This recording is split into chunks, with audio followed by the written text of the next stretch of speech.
Hello friends, అందరూ ఎలా ఉన్నారు? నేనైతే చాలా బాగున్నాను. ఈరోజైతే మన విజయవాడలో ఉన్న అంబేద్కర్ గారి స్టాట్యూని అయితే విజిట్ చేద్దామని చెప్పి నేనైతే డిసైడ్ అయ్యాను. అంటే చాలా రోజుల నుంచి వద్దాం అనుకుంటున్నా. కానీ నాకు ఫైనల్‌గా అయితే ఈరోజైతే కుదిరింది.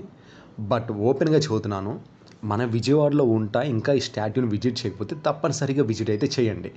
ఒకవేళ ఎవరైనా ఔటర్స్ వచ్చినా విజయవాడ కంపల్సరీ విజిట్ చేసి వెళ్ళాల్సిందే ఈ ప్లేసు. నేను ఎందుకు ప్రతి ఒక్కళ్ళని ఈ ప్లేస్‌ని విజిట్ చేయమంటున్నానంటే, మెయిన్‌గా ఈ జనరేషను అంటే మన జనరేషన్ వాళ్ళకి ప్రతి ఒక్కళ్ళకి తెలుసుకోవాల్సిన విషయాలు చాలా ఉన్నవి. అంటే ఆ రోజుల్లో మన అంబేద్కర్ గారు ఏ విధమైన సమస్యలను ఫేస్ చేశారు? ఆయన జీవిత విధానం ఎలా ఉంది? ఎలా స్టార్ట్ అయ్యాడు? ఎలా సక్సెస్ అయ్యాడు? ఎలా ప్రపంచం మొత్తం ఆయన కలిసి తిరిగే విధంగా చేశాడనేది ఈ వీడియోలో మనం చూడొచ్చు. అంటే లోపలికెళ్ళిన తర్వాత నాకు చాలా డిఫరెంట్ విజన్‌లోకి వెళ్ళాననిపించాను. అంటే ఏదో ఇంకో కొత్త ప్రపంచంలోకి వెళ్ళానేమో అనిపించింది. అసలు ఈవినింగ్ వచ్చేలోపకైతే ఫ్యామిలీస్‌తో మొత్తం నిండిపోయిందండి ఓపెన్ చెప్పాలంటే. అసలు ఇదంతా మన లొకేషన్ చూడండి చాలా నీట్‌గా ఉంది. ప్లేస్ కూడా చాలా హైజీనిక్‌గా కూడా వాళ్ళు మెయింటైన్ చేస్తూ వచ్చారు. మనం లోపలికెళ్ళే కిందకి ఆయన జీవితంలోకి మనం వెళ్తున్నామేమో అనిపించిద్ది. అంటే ఏదో ఒక ఫిజికల్‌గా మనం చూస్తున్నట్టు ఉండదు. లైవ్‌గా మనం ఆయన జీవితంలోకి ఆ టైంలోకి మనం వెళ్ళామేమో అన్న విధంగా వీళ్ళు రీప్రజెంట్ అయితే చేశారు. ఆళ్ళు చూడండి ఆయన చిన్నప్పటి నుంచి up to the last second వరకు మొత్తానికి మనకు విజిబిలిటీ బావుండిద్ది.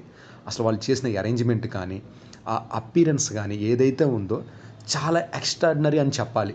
అందుకని నేను కంపల్సరీగా చెబుతున్నాను. ప్రతి ఒక్కళ్ళు విజిట్ అయితే చేయండి. మనం తెలుసుకోవాల్సిన విషయాలు చాలా ఉన్నవి. అందుకని ప్రతి ఒక్కటి మనం తెలుసుకోవాలి. ఇది ఎందుకంటే కొన్ననేవి అంబేద్కర్ గారి జీవితంలో ఫేస్ అయిన సిట్యుయేషన్స్ అనేవి మనం ఫేస్ అయితే చేయలేము అలాంటియి. అలాంటి ఎన్నో స్ట్రగుల్స్ ఫేస్ చేసిన తర్వాత ఆయన సక్సెస్ అయితే అయ్యాడు. అలాంటి గొప్ప వ్యక్తి గురించి మనం తెలుసుకోవాలి. ఇది మన బాధ్యత కూడా.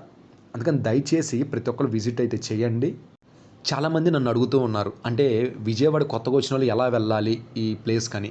చాలా ఈజీ అండి. మీరు బస్ స్టాండ్ నుంచి బయటకు వచ్చి ఎంజీ రోడ్‌లోకి వచ్చిన తర్వాత అంబేద్కర్ గారి స్టాట్యూ దగ్గరికంటే ఏ ఆటో గాని, ఏ వెహికల్ అయినా మిమ్మల్ని తీసుకొని వెళ్తారు. ఇది చాలా దగ్గరే. ఇంకా మీకు సింపుల్ చెప్పాలంటే ఒక ₹20 ఛార్జీతోని మీరు బస్ స్టాండ్ కాడ నుంచి ఇక్కడికి డైరెక్ట్‌గా వచ్చేయొచ్చు. మనకి ఆ ఎంజీ రోడ్‌లోనే కనపడతా ఉండిద్ది. అసలు ఎంజీ రోడ్ కాదండి బాబు. మన విజయవాడ ఎంటర్ అయ్యే ముందే మనకు కనబడతా ఉండిద్ది. It is the highlight for the Vijayawada అని నేనైతే చెప్తాను. గుర్తుంది గదా! మన వీడియోని, మన ఛానల్‌ని ఎవరైనా కొత్తగా చూసినట్లయితే వీడియోని లైక్ చేయండి. మన ఛానల్ సబ్స్క్రైబ్ కూడా చేసుకోండి.